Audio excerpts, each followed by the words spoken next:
আসসালামু আলাইকুম। ওয়ালাইকুম আসসালাম। ব্যাংক থেকে এই 3টা নোট পাইছি। এখন এই 3টা নোট আপনাকে দুইজনকে দিলাম। আপনারা কিভাবে আমরা ভাগ করবেন? দুইজন লোক কিভাবে 3টা নোট নিই? দীর্ঘদিন পর আলম হাসান তার একমাত্র বউ মুক্তাকে লাখ টাকা উপহার দিল, কিন্তু টাকা দেওয়ার পেছনে বিশেষ একটি কারণ ছিল। দর্শক, মুক্তাকে হঠাৎ এত টাকা কেন দিল আলম হাসান জানতে হলে আমাদের সাথে থাকুন। না, 500 টাকা দিব না, এটা এখন ভাগ করেন দুইজনে। আগের বার 1000 টাকা কি কাটে নিম? হ্যাঁ ঠিক কথা কইছিস। তাহলে কি নি দুইজন? দুইজনের মনই তো দেখা যায় ছোট, একজন আরেকজনকে স্যাক্রিফাইস করলেই তো হয়ে যায়। দাও তালি। ওটা ব্যাংকগুলা কই? ও আগের বার আমি জিতিলাম। হ্যাঁ। ব্যাংক আমি বেশি ভরে। মুক্তাকে টাকাগুলো দিয়ে আলম হাসান পরীক্ষা করতে চেয়েছিল, সে টাকাগুলো পাওয়ার পর কি করে তা বোঝার জন্য।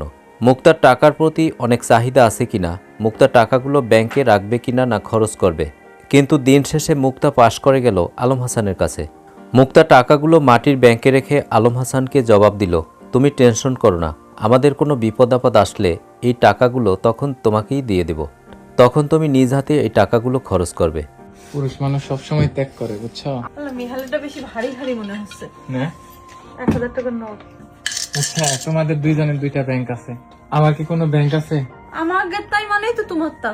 আমি তো তোমাকে তো ভালোবাসি। তোমার বিপদের জন্যই তো গুছাই রাখিছি। কোন একটা আমার বিপদ কেমনে? আমি এটা তোমাকে একেবারে আল্লাহ না করুক, যদি কোনো সমস্যা হয় তখন ব্যাংক ভেঙে দিয়ে দেবো। দর্শক, কেমন লাগলো আলম হাসান ও মুক্তার আপডেট পেয়ে অবশ্যই কমেন্ট করে জানিয়ে দিন।